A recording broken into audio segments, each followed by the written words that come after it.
مجھے مت مارو، مجھے معاف کر دو۔ پریسا نے ڈرتے ہوئے پیچھے کھسکنا شروع کیا۔ راشدہ بیگم مسکراتے ہوئے اس کی طرف بڑھ رہی تھیں۔ ارے بیٹا دیکھو، یہ میں ہوں تمہاری تائی، دیکھو دوائی کھا لو ورنہ آشی تمہیں ڈانٹے گی۔ راشدہ بیگم نے اسے بظاہر آشی سے ڈرایا تھا، مگر وہ جانتی تھیں کہ پریسا انہی سے ڈرتی تھی، اس لیے اسے دیکھ کر وہ سہم کر کونے میں جا کر چھپ جاتی تھی۔ پریسا نے ڈرتے ہوئے وہ دوائی پی لی تھی، مگر یہ راشدہ بیگم ہی جانتی تھیں کہ پریسا کو جو خوف و ہراس کے دورے پڑتے ہیں ان کی وجہ کیا تھی۔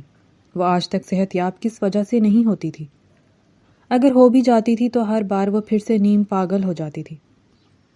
میں نے کچھ نہیں کیا، میری گڑیا کو مت مارو، اس نے کچھ نہیں کیا۔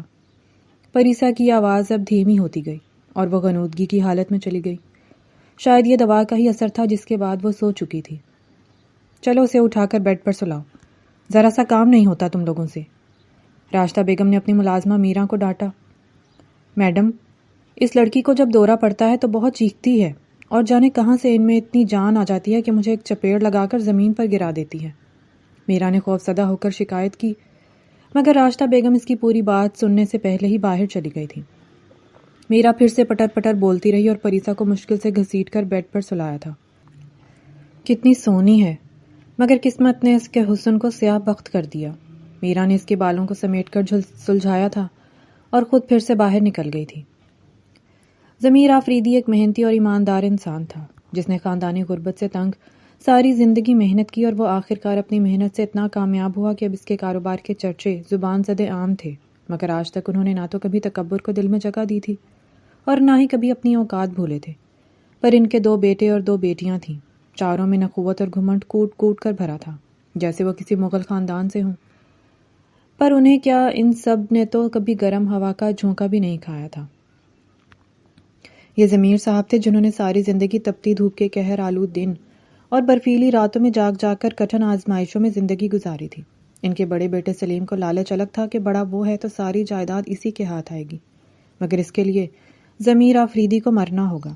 ان کے چھوٹے بیٹے کو جائیداد کا ذرا بھی لالچ نہ تھا، کیونکہ اس کی بیوی فرحہ وہ اپنے جیٹھ اور جیٹھانی سے بہت خوفزدہ تھی۔ وہ چاہتی تھی حصہ ملے نہ ملے، مگر زندگی میں سکون ملنا چاہیے، دوری برتنی پڑے، جبکہ چھوٹی بیٹی روشنا نے باپ کو بنا بتائے شادی کر لی اور ہمیشہ پیسوں کی ضرورت پڑنے پر ان سے ملنے آتی تھی۔ ضمیر صاحب کی بڑی بیٹی لبنہ شوہر سے طلاق لے کر دوسری شادی کر کے چلی گئی تھی۔ اکلوتے بیٹے ہارون کو ان کے حوالے کر کے کبھی مڑ کر نہیں پوچھا تھا کہ وہ کیسا ہے، جو کہ ضمیر صاحب کا بہت لاڈلا تھا، جس نے ضمیر صاحب کے ریل اسٹیٹ کے بزنس کی 4 برانچوں کو 14 برانچوں میں پھیلا دیا تھا۔ اس کے علاوہ 9 کمپنیوں کو 34 کمپنیوں میں بڑھا دیا تھا۔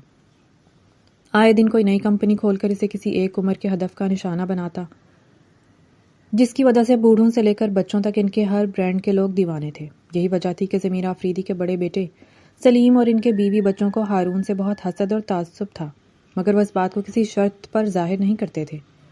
اس جائیداد میں اگر کسی کو دلچسپی نہیں تھی تو وہ ضمیر صاحب کے چھوٹے بیٹے کی اکلوتی بیٹی پریسا تھی، جو اپنے ماں باپ کے گزر جانے کے بعد صدمے سے باہر نہیں آ پائی تھی۔ جوان بیٹے اور بہو کے غم نے ضمیر صاحب کی کمر توڑ دی، پھر اس پر جوان پوتی کا ذہنی توازن کھو دینا کسی پہاڑ سے کم نہیں تھا۔ نانا جان آج کل آپ بہت خاموش ہوتے جا رہے ہیں، ہارون آفریدی ان کے پیر دباتے ہوئے متفکر نظر آیا۔ بس بیٹا، زندگی بہت کٹھن ہوتی ہے، کسی طویل سفر کی طرح جس میں منزل کو پہنچتے ہی اختتام ہوتا ہے، وہ کسی خیال میں ڈوبے کہہ رہے تھے۔ خدا نہ کرے آپ کے سفر کا اختتام ہو، ابھی تو آپ نے میرے بچوں کے ساتھ کھیلنا ہے۔ ہارون نے مسکراتے ہوئے جیسے دعا دی۔ خدا تمہیں خوش رکھے۔ انہوں نے نواسے کو دعا دے کر اٹھنے کی کوشش کی تو ہارون نے انہیں سہارا دے کر اٹھایا اور پیچھے مزید 2 تکیے رکھ کر ان کی پشت ٹکا دی۔ پریسا کے لیے ڈاکٹر طاہر سے بات کی تھی، بتا رہا تھا کہ لندن میں ایک ڈاکٹر سے بات کی ہے جس نے اس کی دماغی حالت کو دیکھ کر اس کے علاج کا کچھ آسرا دیا ہے۔ میری بڑی ڈھارس بندی تھی، مگر میری اپنی طبیعت، وہ بات کرتے ہوئے ہانپ رہے تھے۔ آپ بے فکر ہو جائیں، پریسا کا علاج میں کرواؤں گا۔ ہارون نے ان کو پانی کا ایک گھونٹ پلایا۔ وعدہ کرو اگر میں نہ رہوں تو تم میری پوتی کا مکمل علاج کرواؤ گے۔ وہ آس بھری نظروں سے ہارون کو دیکھ رہے تھے۔ ہارون سوچ میں پڑ گیا۔ ارے نانا جان، آپ تو ایسے بات کر رہے ہیں جیسے وہ ہماری کچھ نہیں لگتی۔ پریسا کی فکر یہاں سب کو، مجھے سب سے نہیں، صرف تم سے وعدہ چاہیے۔ اس بوڑھے ناتواں کو کسی اور سے بھلا کیا غرض، مجھے تو بس تم پر بھروسہ ہے۔ ضمیر آفریدی کی آنکھوں میں امید کے جگنو تھے جنہیں ہارون بجھانا نہیں چاہتا تھا۔ حالانکہ وہ جانتا تھا پچھلے 4 سالوں میں وہ ٹھیک نہیں ہوئی، اب کیا ہوگی؟ بھلا وعدہ کرنے میں کیا حرج ہے؟ جب کسی کو ایک جھوٹے وعدے پر خوشی ملے تو وہ وعدہ تو کرنا ہی چاہیے۔ ہارون نے دل ہی دل میں کہتے ہوئے ان کے ہاتھ کو اپنے ہاتھوں میں لے لیا۔ بے فکر رہیں، آپ کی زندگی میں ہی بہت جلد میں پریسا کا علاج کروا کر اسے پہلے جیسا بنا دوں گا۔ وہ اس گھر کی بہت ذہین بچی تھی۔ تمہیں یاد ہے اس نے اتنی کم عمر میں ہی 8 زبانیں بولنا سیکھ لی تھی؟ جی، کیونکہ وہ انٹرپریٹر بننا چاہتی تھی، ہارون نے مسکرا کر کہا۔ ہارون نے اتنے سالوں میں کبھی اس لڑکی کو نہیں دیکھا تھا۔ نانا جان بھی عجیب ہیں، چھوٹی عمر میں تو ہر کوئی ذہین ہوتا ہے، کمال تب ہے جب کوئی میری عمر میں کمال کرے۔ ہارون نے دل ہی دل میں طنز کیا۔ ہانی بیٹا۔ جی نانا جان۔ وہ بے ساختہ قریب آیا۔ بھروسہ جیتنے میں سالوں لگتے ہیں مگر اسے ٹوٹنے میں صرف ایک پل لگتا ہے۔ وہ سمجھا نہیں اس بات سے وہ کس طرف اشارہ کر رہے تھے۔ مجھے اپنی کسی اولاد سے کوئی امید نہیں، کیونکہ ان سب کو میری جائیداد میں دلچسپی ہے۔ اس جائیداد کو کمانے والے اس محنت کش شخص میں کسی کو دلچسپی نہیں، جس نے کبھی چپڑاسی کی نوکری کی تھی تو کبھی جمع دار کی۔ یہ تو اس کالج کے پروفیسر کی مہربانی تھی جس نے مجھے ایک سوال کو حل کرتے دیکھا تو حیران ہو گئے اور مجھے آگے امتحان دینے کی پیشکش کی۔ میں نے بھی انمول نعمت سمجھ کر قبول کر لی اور امتحان دے کر ایک نوکری لے لی، مگر میرا مقصد محض نوکری کرنا نہیں تھا۔ وہ نم آنکھوں سے اپنے بیتے ہوئے کل کی درد بھری داستان سنانے لگے تو ہارون بھی بڑی توجہ اور تجسس سے سننے لگا۔ تو پھر آپ کا مقصد کیا تھا؟ نام اور عزت کمانا؟ میں نے اپنی تنخواہوں سے ایک پلاٹ لے لیا، جسے کچھ عرصے بعد دگنے منافع میں بیچ کر ایک بڑا پلاٹ خریدا، اور پھر میں نے اسی سلسلے کو مستقل طور پر اپنا کاروبار بنا لیا۔ تمہاری نانی کو سکھ دینے کے لیے دن رات ایک کر دیے، مگر اس نے میری قربتوں کی خاطر سخت ترین غربت سے خود کو بیمار کر دیا، اور سلیم کی پیدائش کے بعد وہ گزر گئی۔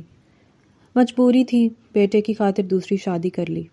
یہی وجہ تھی کہ سلیم اور خلیل کے بیچ ہمیشہ رشتے کا تناؤ رہا۔ لبنہ نے کبھی بھی بہن بن کر چھوٹی بہن اور بھائیوں کو نہیں سنبھالا، بلکہ وہ تو ان تینوں سے 4 ہاتھ آگے تھی۔ میرے بچوں نے کبھی تنگی نہیں دیکھی، اس لیے بھی ان میں احساس کی کچھ کمی ہے۔ ہارون انہیں دیکھتا رہا۔ غم کی رات ایک بھی یاد رہ جاتی ہے، جبکہ خوشی ساری زندگی بھی ساتھ ہو وہ ریت کی طرح ہاتھ سے پھسل جاتی ہے۔ ضمیر صاحب نے ایک ٹھنڈی آہ بھری تو ہارون انہیں ان کی نم آنکھوں کے ساتھ ساتھ ان کے رنج و الم سے گزرے تنہا دن رات کے درد کا احساس اپنے سینے میں محسوس کرنے لگا۔ مگر وہ ایک شان بے نیاز انسان تھے۔ بظاہر ان کے ہاتھوں کو پکڑ کر بخوبی تسلی دی، جس پر وہ مسکرا دیے۔ بس اب بہت ہوا، جائیداد کا بٹوارا کریں تاکہ میں بھی کچھ کر سکوں۔ اگر اتنا ہی شوق ہے کچھ کرنے کا تو جاؤ اپنے بل بوتے پر کچھ کرو، اب بھی وقت ہے، بلکہ اپنے بچوں کو بھی کچھ سکھاؤ۔ ضمیر آفریدی بیٹے کی فرمائش پر تلخ ہو گئے۔ آپ نے آج تک میری کسی بات کو اہمیت دی ہے؟ وہ بھی جواباً بے بسی سے بولے، کیونکہ غصہ کر کے اپنے حصے کو گنوانا نہیں چاہتے تھے۔ یہاں جو کچھ تمہارے بیوی بچوں کو مل رہا ہے وہ کسی کو نہیں مل رہا۔ خلیل تو اس دنیا میں ہے نہیں، تو اس کی اولاد کو کیا ہی ملا ہے؟ وہ بیچاری تو ایک کونے میں زندگی کے آندھی طوفان کی زد میں آئی ہوئی ہے۔ لبنہ اور روشنا بھی کم از کم تم سے بہتر کام کرتی ہیں۔ اپنے جاننے والوں میں کمپنی کا بٹوارا کر کے دیوالیہ نہیں نکالا ان سب نے۔ وہ حساب کتاب پر اتر آئے۔ تو آپ اپنے نواسے کے لیے کیا کہیں گے دادا جان، جو آپ کی آنکھوں میں دھول جھونک کر روز نئی کمپنی کی شروعات کرتا ہے؟ کیا اس نے کچھ بتایا ہے؟ سمیرا نے بھی بحث میں حصہ لے کر ہارون پر انگلی اٹھائی۔ خبردار جو کسی نے ہانی کے لیے کچھ بھی کہا۔ 4 سال، پورے 4 سال اس نے میری کمپنی میں ایک عام امپلائی کی طرح کام کیا ہے، باوجود اس کے کہ وہ بزنس کمیونیکیشن میں ایک بہترین کارکردگی پر ایوارڈ لے چکا تھا۔ تب بھی اس نے کچھ نہیں کہا، میرے حکم کے مطابق شروع سے شروعات کی۔ اور یہ جو چھوٹی موٹی کمپنیوں کی وہ ابتدا کرتا ہے، اس کے بارے میں وہ ابتدائی مراحل میں ہی مجھے آگاہ کر چکا تھا۔ ضمیر صاحب کے انکشافات پر دونوں باپ بیٹے دنگ رہ گئے۔ وہ اتنی محنت سے ہارون کے خلاف ثبوتوں کے انبار جمع کر لائے تھے، ان کی تو جیسے ساری کی ساری محنت پر پانی پھر گیا۔ ضمیر آفریدی نے جیسے ان دونوں کے منہ پر زوردار تھپڑ دے مارا تھا۔ یعنی آپ کو پتا تھا، اور یہ ہم ہی تھے جسے ہر بات سے بے خبر رکھا گیا۔ سلیم صاحب نے باپ کے سامنے ایک نیا رونا شروع کر دیا۔ ڈیڈ، اس میں بھی کوئی مصلحت ہوگی۔ آپ نے ہمیشہ سے ہی مجھ سے اور میرے بچوں سے ہر بات پوشیدہ رکھی اور ہر معاملے میں بیٹی اور اس کی اولاد کو وارث ٹھہرایا ہے۔ مجھے بہت افسوس ہوتا ہے یہ دیکھ کر کہ آپ ہمیشہ اولاد میں امتیاز رکھتے ہیں۔ ضمیر صاحب نے اپنے بیٹے کے تبصرے پر بے بسی سے سرد آہ بھری، جس نے یکدم لب و لہجہ بدل کر ایک نئے موضوع پر باپ سے بحث شروع کر دی تھی۔ بس کریں ڈیڈ، دادا جانے کبھی ایسا نہیں۔ تمہارا بیٹا گواہ ہے، کیا میں نے اسے اسلام آباد کے پروجیکٹ کے لیے اماؤنٹ نہیں دیا؟ اسے اپنے اثر و رسوخ کی بنا پر اس بیکار سے کاروبار میں اتنی سپورٹ دی اور دلائی جس کا سرے سے ہی کوئی نتیجہ نہیں تھا۔ بھلا ایسے رقص گاہیں بنانے کی کیا تک بنتی تھی؟ یہ کوئی خاندانی لوگوں کا شیوا نہیں ہوتا۔ پھر بھی میں چپ رہا اور اسے اس کی خواہش پوری کرنے دی کہ شاید اس کا بزنس چل جائے۔ ضمیر صاحب کے یاد دلانے پر سمیر نے نظریں جھکا لیں۔ تمہاری بیوی آئے دن دنیا کے نئے کونے میں جاتی ہے، اسے کون پیسے دیتا ہے؟ پیسے درختوں پر نہیں اگتے۔ تو آپ سب باتوں کا حساب کیے بیٹھے ہیں، کیا میں یا میرے بچوں کا حق نہیں ہے؟ سلیم صاحب نے تلخ لہجے میں کہا۔ ہاں تو اپنا حق تم نے تمہاری بیوی بچوں نے کھا پی کے اڑایا ہے، یہ مت کہو کہ میں نے کچھ نہیں دیا۔ بس بہت ہوا ابا جی، اب ہم اس گھر میں نہیں رہیں گے۔ سلیم صاحب غصے میں آ گئے اور بیٹے کو چلنے کا اشارہ کرتے ہوئے باہر چلے گئے۔ میں سمجھاتا ہوں، سمیر نے دادا کو اطمینان دیا اور باہر نکل گیا۔ ضمیر آفریدی بیٹے کی اتنی بحث پر ٹوٹ سے گئے جو محض لالچ کی بنیاد پر تھی۔ بڑے صاحب، وہ دل کو تھام کر پیچھے گرنے ہی والے تھے کہ ان کے ملازم بختیار نے اندر آتے ہی انہیں تھاما۔ بی بی جی، آپ کے بال بنا لوں؟ میرا نے پریسا کے قریب آ کر کہا تھا، جو پین اور ڈائری لیے کچھ لکھ رہی تھی۔ نہیں ابھی نہیں میرا، میں ابو کو خط لکھ رہی ہوں، پریسا نے کچھ لکھتے ہوئے کہا، مگر پھر ایک دم رک گئی۔ کیا ہوا بی بی، کیوں رک گئی؟ میرا نے اس کی چیزوں کو سمیٹ کر اپنی جگہ پر رکھتے ہوئے پوچھا۔ میرا، جی بی بی؟ اس نے بے ساختہ جواب دیا۔ میرا موبائل تھا نا؟ پریسا نے پین منہ میں رکھتے ہوئے پوچھا۔ یہ رہا آپ کا موبائل۔ میرا نے اسے موبائل لا کر دیا۔ پریسا موبائل کو الٹ پلٹ کر دیکھتی رہی۔ میرا، یہ چل کیوں نہیں رہا؟ مجھے بابا کو کال کرنی ہے، دیکھو اسے، اس کی بیٹری ڈیڈ ہو گئی ہے۔ پریسا نے پریشانی سے کہا۔ لائیں میں دیکھتی ہوں۔ میرا نے اس کے ہاتھ سے موبائل لے کر بظاہر تسلی دی۔ مگر بی بی، آپ کو تیار ہونا چاہیے، نانا جان نے جو بلایا ہے۔ آپ کو ابو کے پاس لے جائیں گے نا؟ میرا کی بات سنتے ہی پریسا کی آنکھیں چمکنے لگیں۔ اچھا پھر تو جلدی کرنی ہوگی، کہیں دیر نہ ہو جائے، ممی بھی انتظار کر رہی ہوں گی۔ پریسا نے مسکراتے ہوئے کہا اور یکدم کھڑی ہو گئی۔ میرا اسے واش روم میں لے گئی اور منہ ہاتھ دھلانے کی کوشش کی، مگر پریسا اسے باہر جانے کا کہہ کر خود ہی دھونے لگی۔ کبھی کبھی پریسا بالکل ٹھیک لگتی تھی اور اپنا ہر کام خود کرتی تھی، مگر جب وہ اپنی دوائیں لینا شروع کرتی تو پھر سے اسے پینک اٹیک ہوتے اور وہ چیخنے لگتی اور اپنے آپے میں نہ رہتی۔ پریسا جب 15 سال کی تھی تو اس کے والدین خلیل اور فرحہ عمرے پر گئے ہوئے تھے۔ جب وہ لوٹے تو کسی کو بھی خبر نہ دی، مگر ضمیر آفریدی نے انہیں سرپرائز دینے کے لیے پریسا کو ایئرپورٹ لے جانے کی پلاننگ کی۔ پریسا بہت خوش تھی اور وہ ابھی تیار ہی ہو رہی تھی کہ اچانک خبر آئی کہ گھر آتے ہوئے اس کے ماں باپ کا ایکسیڈنٹ ہو گیا۔ دونوں موقع پر ہی جاں بحق ہو گئے، اور پریسا نے جب یہ خبر سنی تو وہ بھاگتی ہوئی اپنے کمرے سے باہر آتے ہوئے سیڑھیوں سے گری اور سر پر گہری چوٹ آ گئی۔ سرجری کے بعد اسے جب ہوش آیا تو وہ اپنی یادداشت کھو چکی تھی۔ ڈاکٹر نے امید دلائی کہ اسے آہستہ آہستہ سب یاد آ جائے گا، مگر پچھلے 4 سالوں میں اس کی طبیعت مزید بگڑ گئی اور اسے زیادہ سے زیادہ پینک اٹیک ہوتے۔ وہ اپنی ہر چیز بھولتی جا رہی تھی۔ اسے بس ابھی تک وہی یاد تھا کہ وہ اپنے ماں باپ سے ملنے جائے گی، اور جب وہ سو جاتی تو اسے گزرے ہوئے حادثے کے برے سپنے آتے۔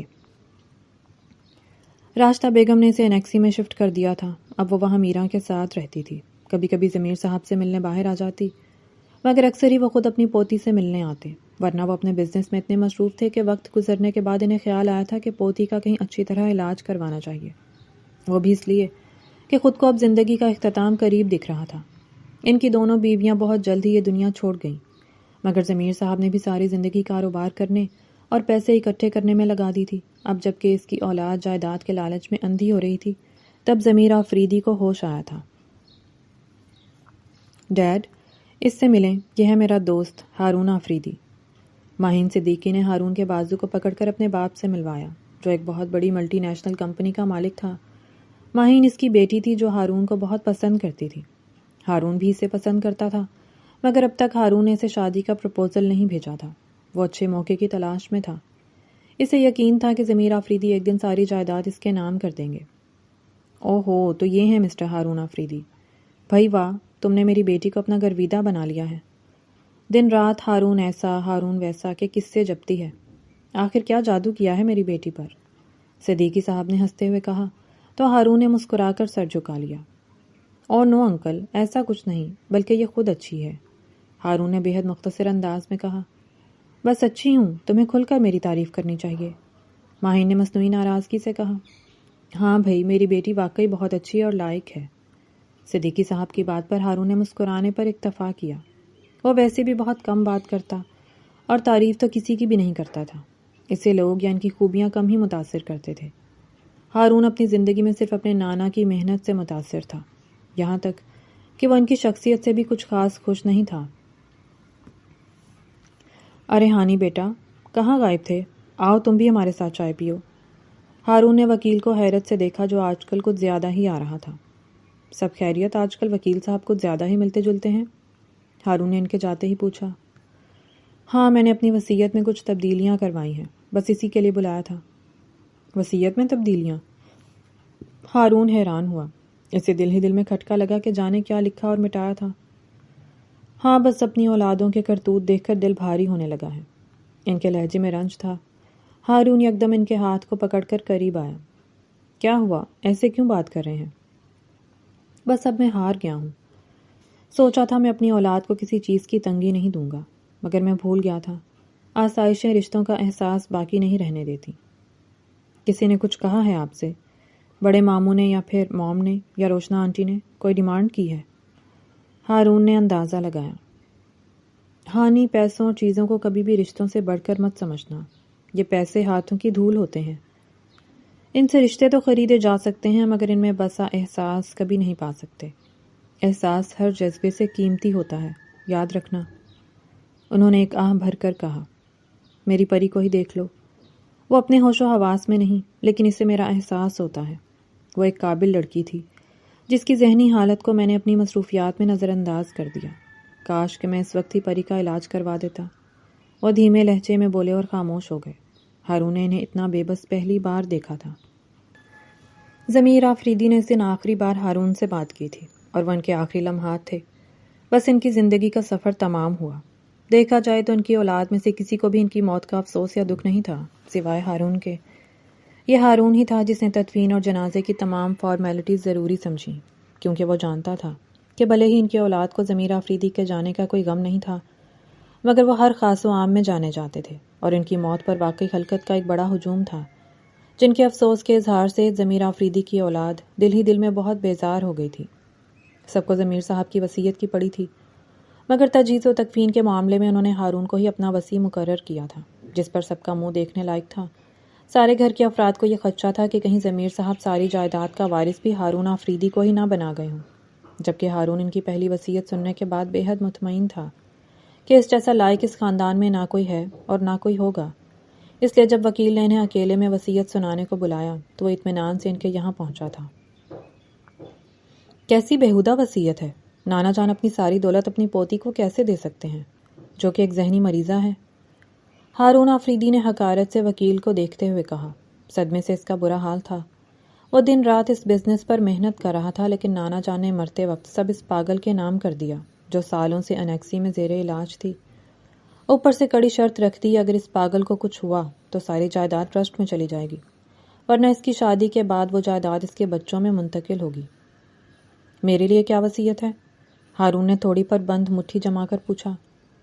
جی سر، ضمیر آفریدی صاحب نے پریسا خلیل کا کفیل آپ کو مقرر کیا تھا اور کہا تھا کہ آپ کے علاوہ کوئی بھی اس لائق نہیں۔ بچی کی دیکھ بھال کروں جیسے کہ میں اس گھر کا ملازم ہی ہوں، یا بس اسی کام کے لیے رہ گیا ہوں؟ یعنی پیڑ لگاؤں میں اور آم کھائیں کوئی اور؟ ہارون نے دل ہی دل میں کہا۔ اچانک وہ کچھ سوچتا ہوا انیکسی میں چلا گیا۔ سامنے ایک 20 سالہ خوبصورت لڑکی کو گڑیا سے کھیلتے دیکھ کر وہ پتھر کا بت بن گیا۔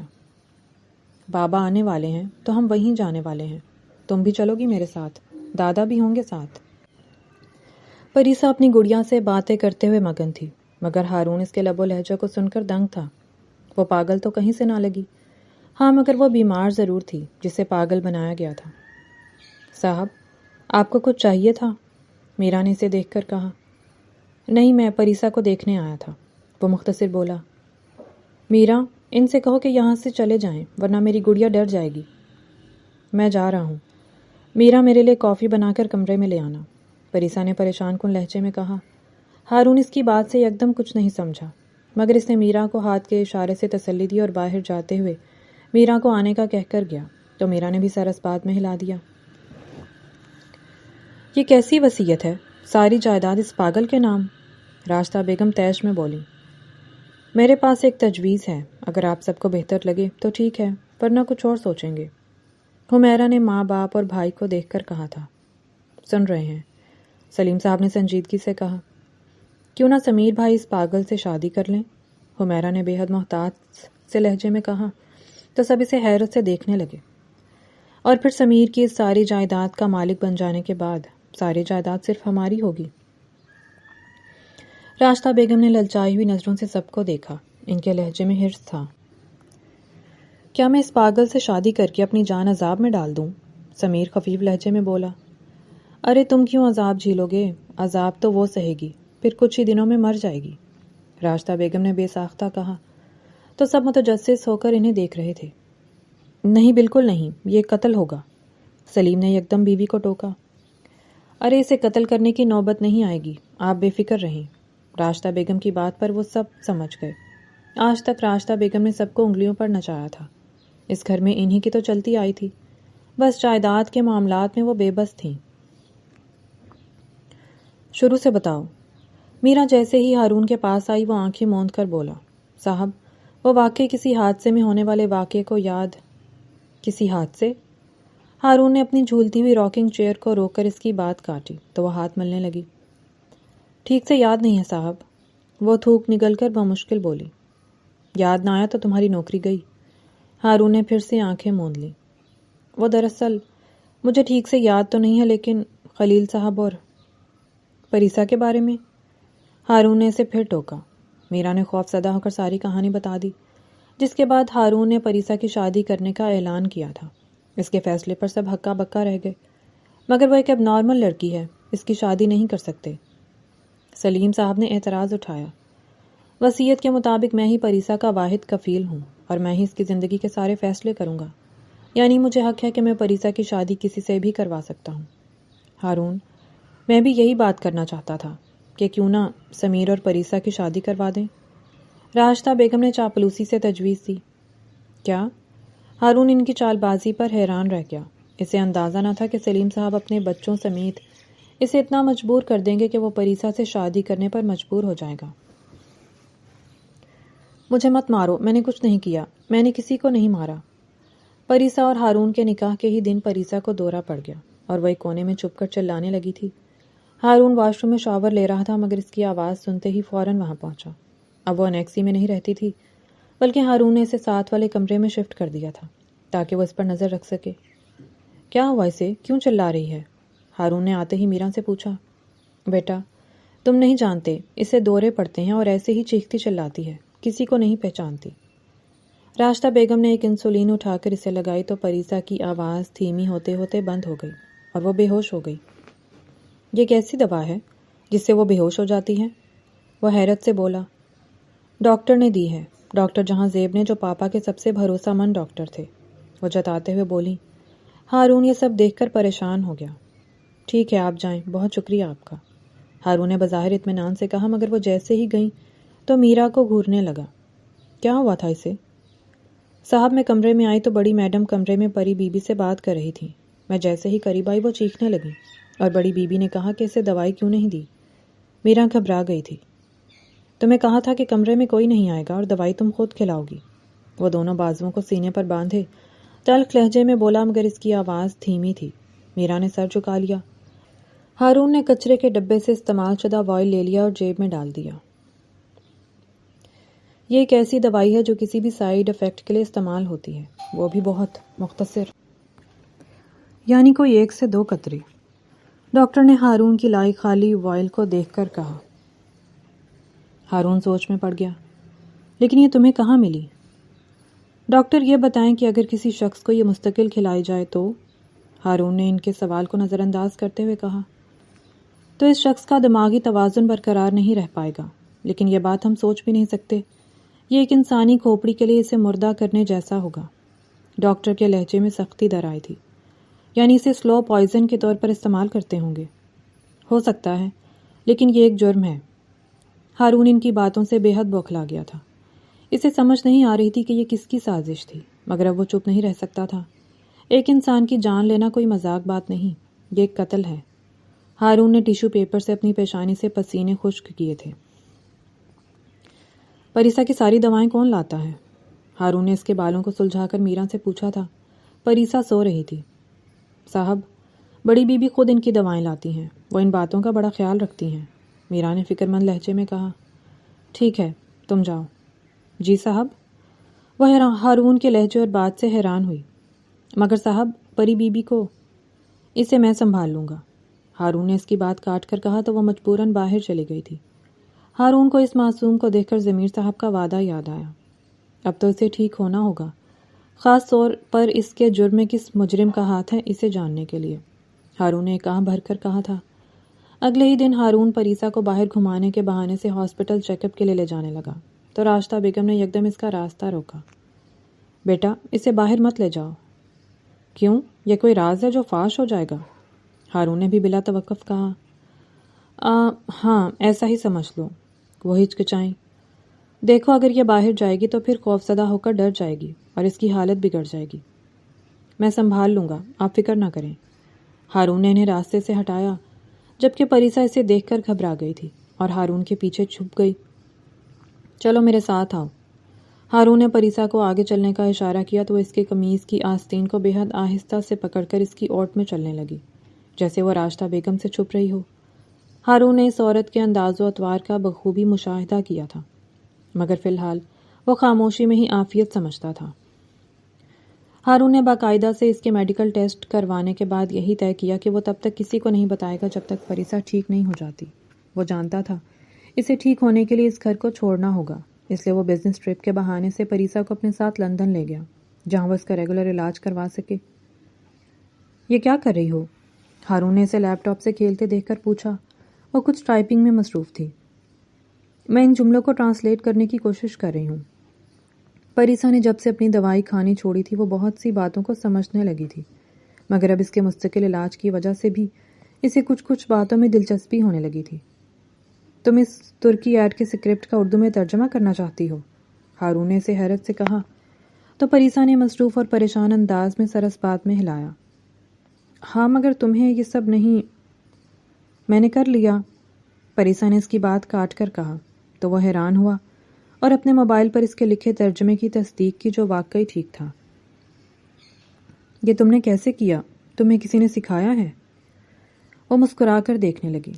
وہ ہر بات کا اتنی جلدی جواب نہیں دے پا رہی تھی، کیونکہ اس نے کئی سالوں تک بات نہیں کی تھی تو اسے سوچنا پڑتا تھا۔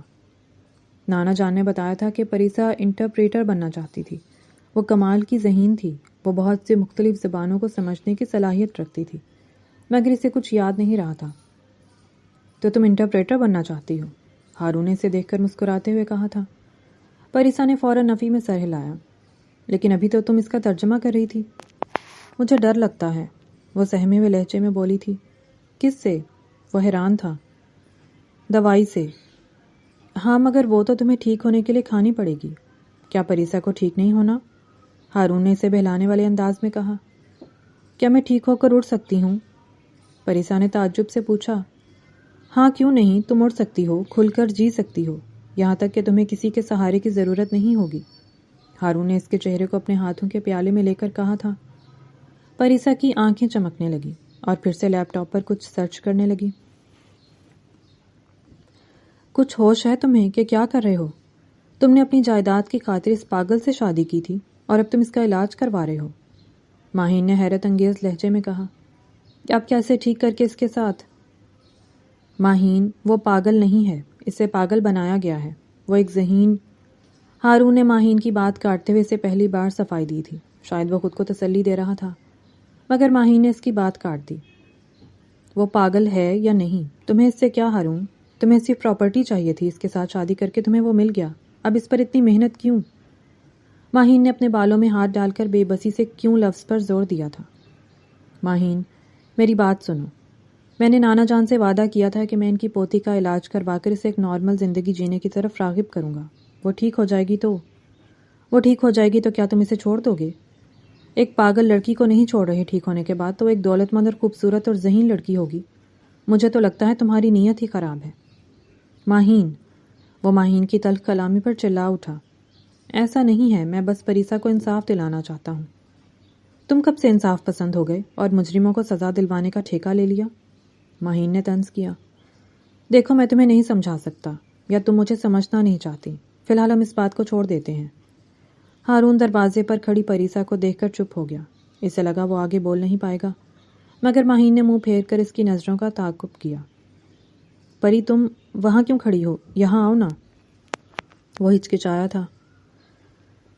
تو تم ہو وہ پاگل لڑکی جس کے نام ساری جائیداد ہے؟ ماہین کیا بکواس ہے، تمیز سے بات کرو اس کے ساتھ۔ ماہین نے پریسا کے قریب آ کر طنز کیا تو ہارون نے بے ساختہ اس پر چیخا تھا۔ اس کی چیخ سے پریسا بھی کانپ گئی۔ پری تم اندر جاؤ۔ ہارون کے کہنے پر وہ جلدی سے کمرے میں چلی گئی۔ اب تم اس کی وجہ سے مجھ پر چلاؤ گے؟ ماہین نے بھی جواباً چیخ کر کہا۔ تمہیں اس کے ساتھ اس لہجے میں اس طرح بات نہیں کرنی چاہیے، ہارون نے بے بسی سے کہا۔ تو کیسے بات کرنی چاہیے؟ اسے سچ معلوم ہونا چاہیے۔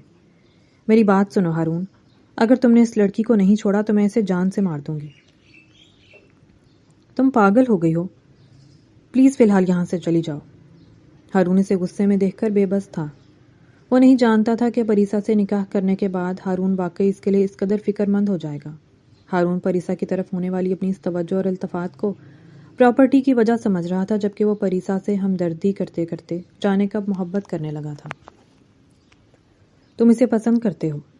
ہارون جیسے ہی کمرے میں آیا پریسا نے پوچھا۔ وہ اس اچانک سوال کی امید نہیں کر رہا تھا۔ دیکھو پری، دراصل کوئی بات نہیں، سچ بول دو، ویسے بھی میں نے سب سن لیا تھا۔ وہ ہارون کی بات کاٹ کر نم آنکھوں سے مسکرائی تھی۔ تم نے مجھ سے شادی صرف جائیداد کی خاطر کی تھی، اور یہ سچ ہے کہ میں ایک پاگل لڑکی ہوں جو اپنے خیالات کی دنیا سے ہی نہیں نکل پاتی، جہاں صرف خوف ہے، اندھیرا ہے۔ بالکل نہیں، کون سا خوف، کیسا اندھیرا؟ یہ ساری دنیائیں ہم خود تخلیق کرتے ہیں۔ باقی جو دنیا ہمیں خدا نے دی ہے وہ بہت خوبصورت ہے، رنگین ہے، بے خوف اور نگار خانہ ہے۔ ہارون نے یکدم اس کے ہاتھ کو پکڑ کر اس کے سامنے گھٹنوں کے بل بیٹھ کر کہا، اور اس کی آنکھوں سے بہنے والے موتیوں کو انگلیوں کے پوروں میں جذب کر لیا۔ تم جینے کی کوشش کرو، یہ جینے کی جگہ ہے۔ یہاں کے لوگ بڑے فدائی اور عاشق مزاج ہیں، اس کے لیے میرا لائق الفت ہونا ضروری ہے۔ پریسا نے روندھی ہوئی آواز میں کہا، تم واقعی قابل ستائش ہو، چاہے جانے کے قابل ہو۔ کوئی انسان تمہیں دیکھنے کے بعد نظر انداز نہیں کر سکتا۔ پریسا نے سر جھکا لیا تو اس کی ریشمی لٹیں اس کے چہرے کا طواف کرنے لگیں۔ ہارون نے اس کی لٹوں کو کان کے پیچھے کرتے ہوئے پیشانی کو چوما اور پریسا کے سر کو اپنے کندھے پر رکھ دیا۔ میں نے ڈاکٹر سے بات کر لی تھی، آپ بے فکر ہو جائیں۔ باقی دوسری وصیت کے بارے میں نے ابھی تک ہارون صاحب کو نہیں بتایا۔ وکیل نے پریسا کو تمام صورتحال سے واقف کیا تو اس نے سر ہلا دیا۔ آپ کو کیا لگتا ہے دادا جان نے ایسا کیوں کیا ہوگا؟ پریسا نے تھوڑی پر ہاتھ رکھ کر وکیل سے پوچھا۔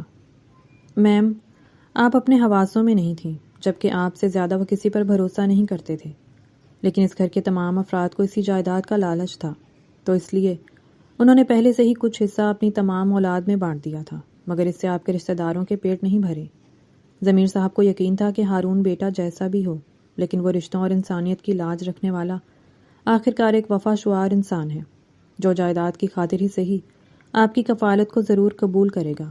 اس لیے انہوں نے 2 وصیتیں لکھوائی تھیں اور مجھ سے یہ وعدہ کیا تھا کہ ہارون صاحب جب اپنا وعدہ نبھا لیں، یعنی آپ کی ذمہ داری لے لیں، تو تبھی میں دوسری وصیت ان کے حوالے کروں۔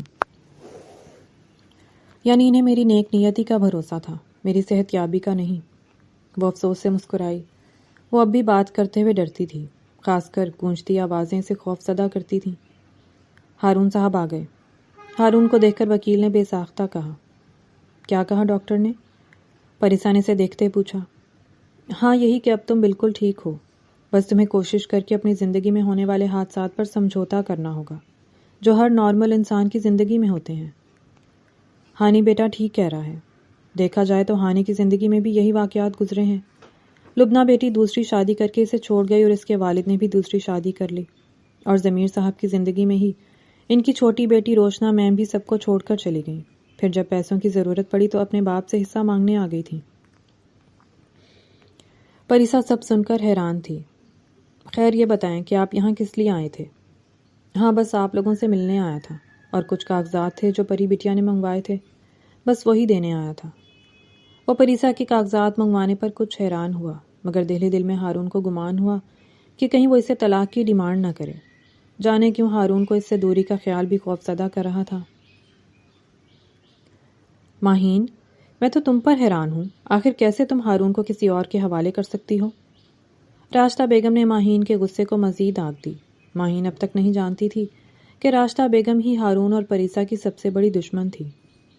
آنٹی میں کیا کروں، وہ انسان تو اب میرا لگتا ہی نہیں، ایسا لگتا ہے اسے نیکی کا بھوت چڑھا ہے، ماہین نے غصے سے کہا۔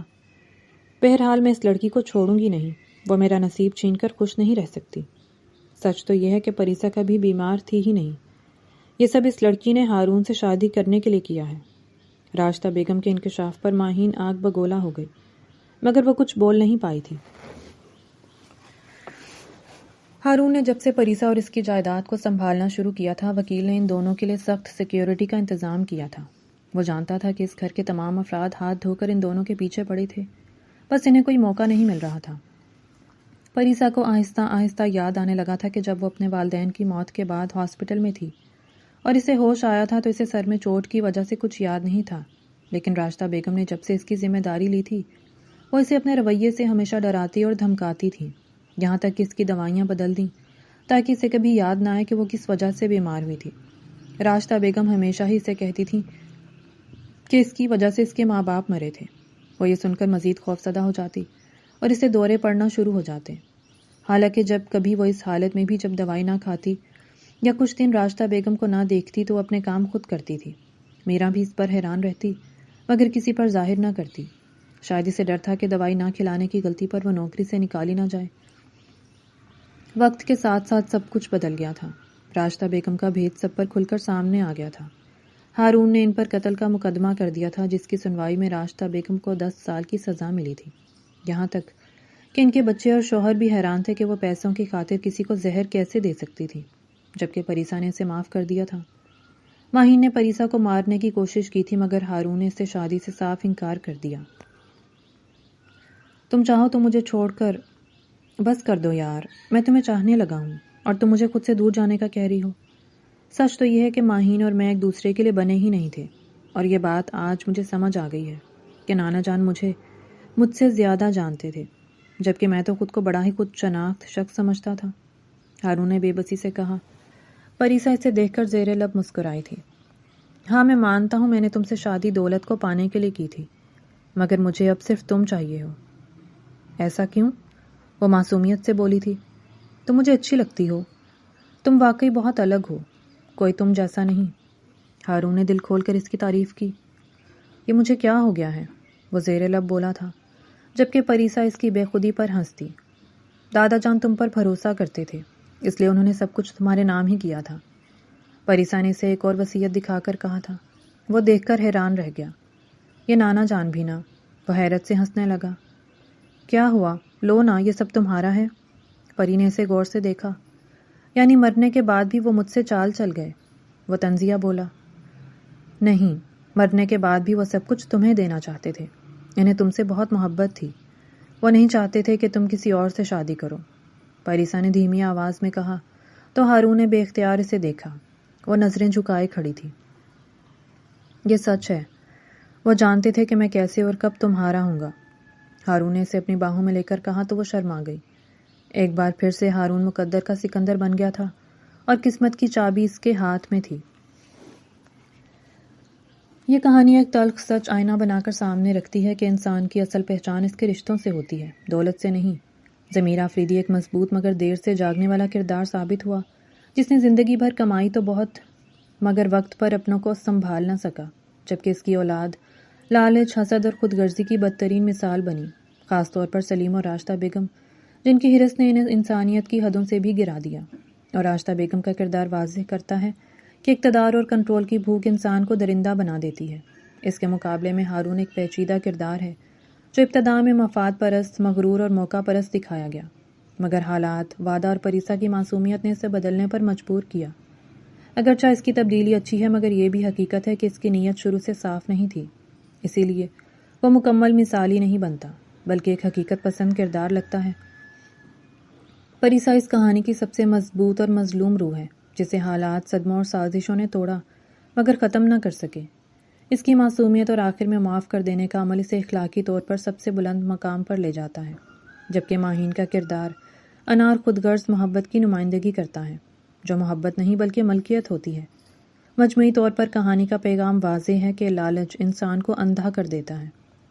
ظلم کبھی چھپتا نہیں، اور سچی طاقت بدلہ لینے میں نہیں بلکہ سچ کو پہچان کر اس کے ساتھ کھڑے ہونے اور معاف کر دینے میں ہے۔ مگر ساتھ ہی یہ بھی سیکھنا ضروری ہے کہ اندھا بھروسہ اور دیر سے لیا گیا درست فیصلہ بھی کئی زندگیاں برباد کر دیتا ہے۔ اس لیے رشتوں کو وقت دیں، سچ کو پہچانیں اور غلط کے خلاف وقت پر کھڑے ہوں، ورنہ پچھتاوا ہی مقدر بنتا ہے۔ اور آپ کو یہ کہانی کیسی لگی؟ پڑھ کر اپنی رائے کا اظہار کیجیے گا اور چینل کو سبسکرائب کر لیں۔ شکریہ۔